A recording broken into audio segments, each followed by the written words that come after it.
Shalom, perkenalkan nama saya Serlin Justima Warnigula. Saya mahasiswa STTA Nias Barat.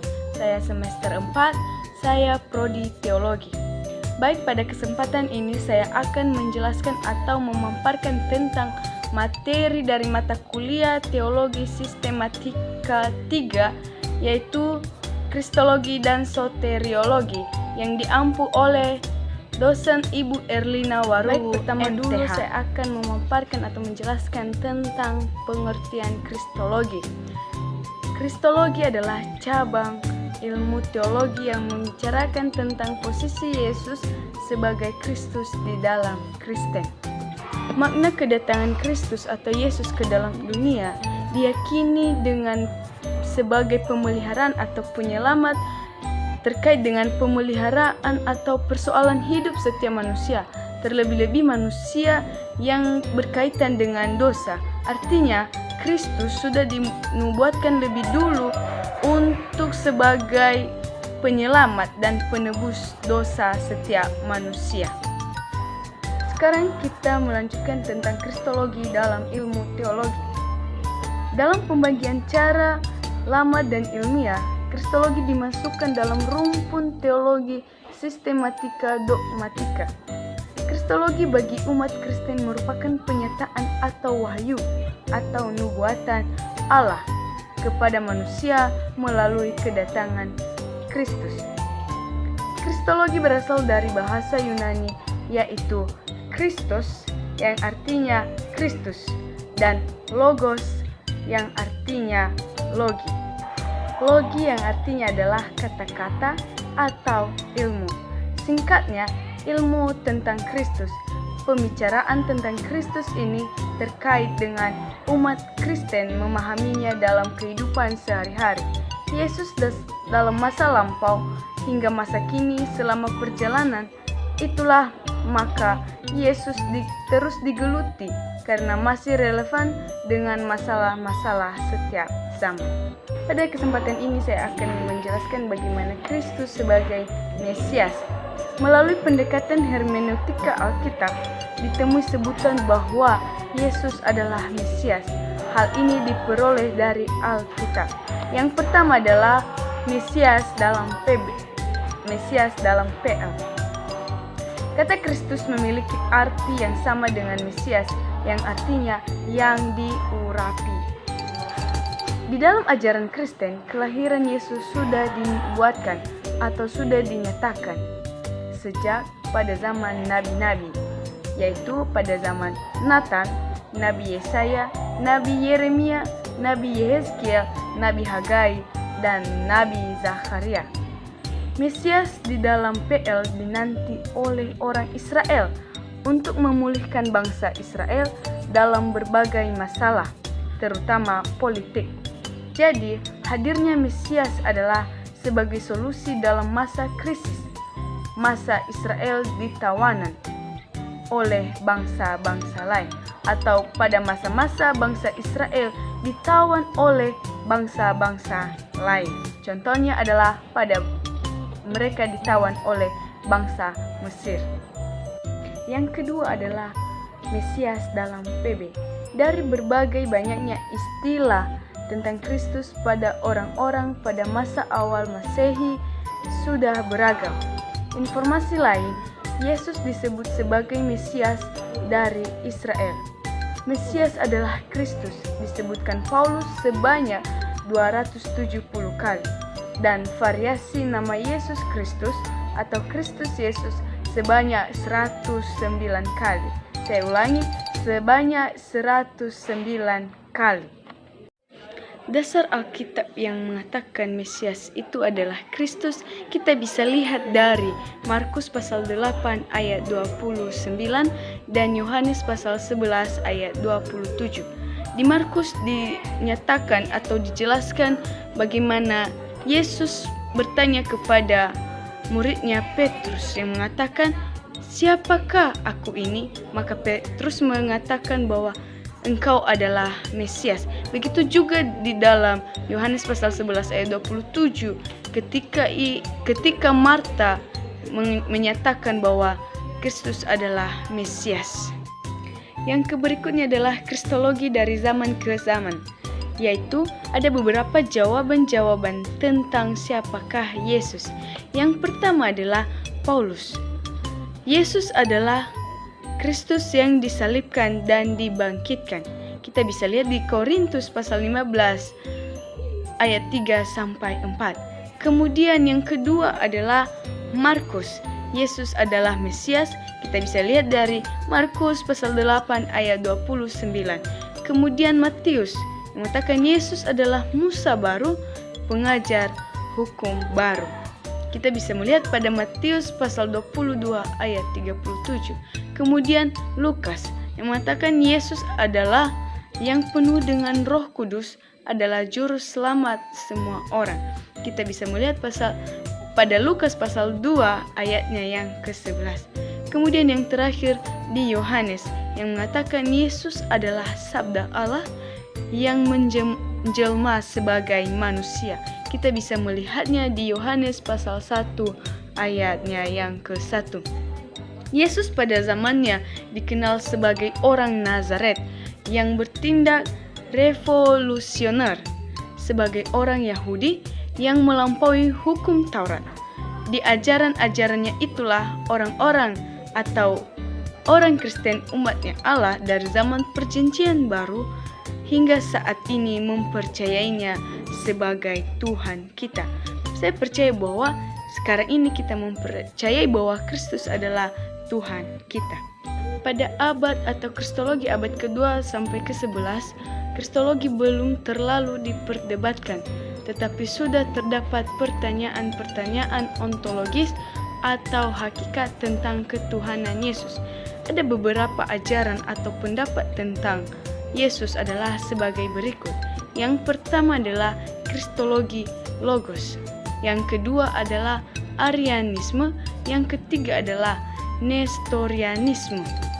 Yang keempat adalah monofitisme. Yang kelima adalah konsili-konsili. Beberapa konsili, yang pertama adalah konsili Nisea, yang kedua adalah konsili Efesus, dan yang terakhir adalah konsili Chalcedon.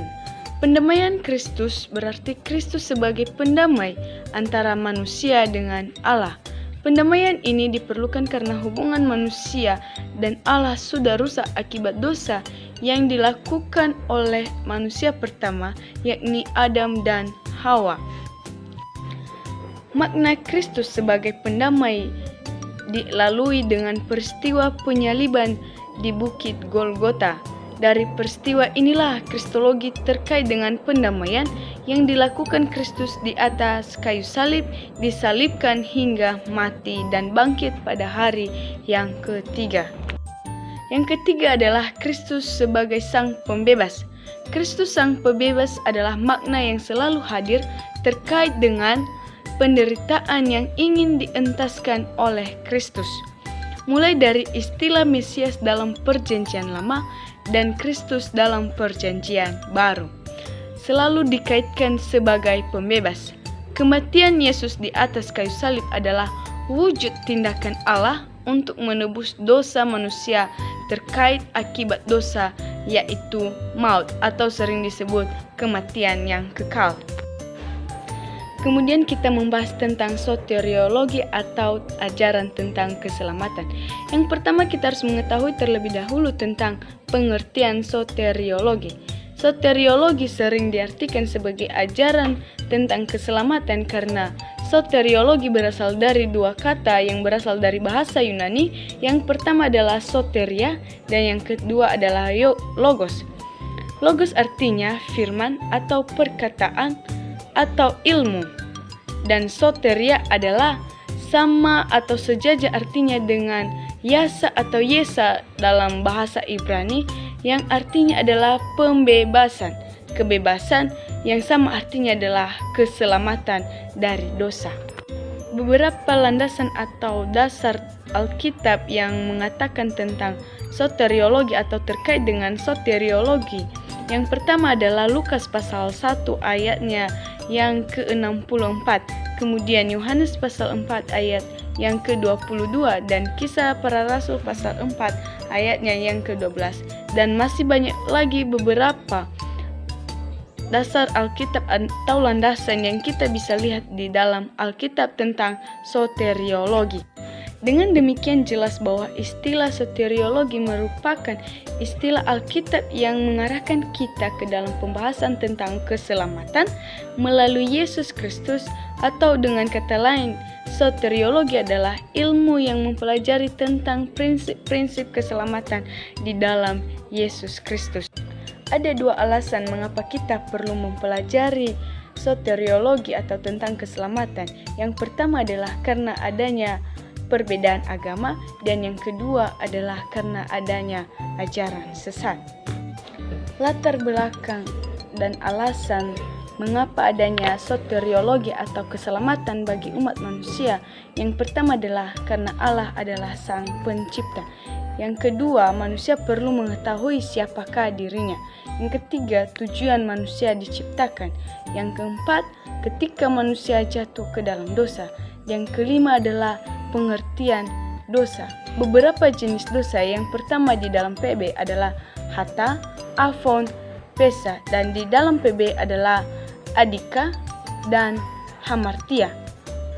Yang kemudian adalah sifat dan akibat dosa, merupakan alasan adanya soteriologi. Akibat dari dosa adalah ada tiga. Yang pertama, kematian fisik, kematian rohani, dan kematian yang kekal. Syarat-syarat Yesus Kristus sebagai juru selamat. Yang pertama adalah hanya Yesus satu-satunya yang diutus sebagai juru selamat. Yang kedua adalah hanya Yesus satu-satunya yang berikranasi. Kemudian yang ketiga adalah hanya Yesus satu-satunya yang tidak berdosa atau tidak bercela. Kemudian hanya Yesus satu-satunya yang mati yang menggantikan dosa manusia. Kemudian hanya Yesus yang sungguh-sungguh mengalahkan maut. Yang terakhir adalah hanya Yesus satu-satunya yang memiliki hidup yang tiada berkesudahan. Dan perlu kita ketahui bahwa keselamatan tidak bisa hilang di dalam diri kita, karena di dalam Yohanes pasal 10 ayat 28 sampai 30 bahwa Kristus menjamin bahwa Dia akan memberikan kepada kita kehidupan yang kekal. Kesimpulan keselamatan atau konsep keselamatan di dalam PB juga ada. Yang pertama adalah konsep anugerah dalam PB dipertinggi dengan juru selamat melalui Yesus Kristus. Yang kedua adalah anugerah adalah pemberian Allah secara cuma-cuma melalui pengorbanan Yesus Kristus di atas kayu salib. Kita bisa melihat di dalam 2 Korintus pasal 8 ayatnya yang ke-9. Yang artinya adalah Allah sumber pemberi anugerah kepada kita manusia sebagai penerima anugerah tersebut. Nah, ada beberapa juga aspek-aspek atau konsep-konsep yang terdapat di dalam keselamatan atau aspek-aspek penting yang terdapat di dalam keselamatan. Yang pertama adalah konsep perpalingan, kemudian konsep kelahiran baru atau supranatural, kemudian adalah konsep perdamaian, kemudian konsep pembenaran, kemudian konsep pengangkatan, kemudian konsep pengudusan, yang kemudian konsep ketekunan orang-orang kudus, dan yang terakhir adalah konsep pemuliaan. Nah, demikian pemaparan materi yang bisa saya sampaikan melalui video singkat pada kesempatan kali ini tentang teologi sistematika 3 tentang kristologi dan soteriologi, yaitu Kristus dan keselamatan. Jika ada kesalahan, kekhilafan dalam menyampaikan materi, saya minta maaf, dan akhir kata saya ucapkan terima kasih. Shalom. Ya Ahow.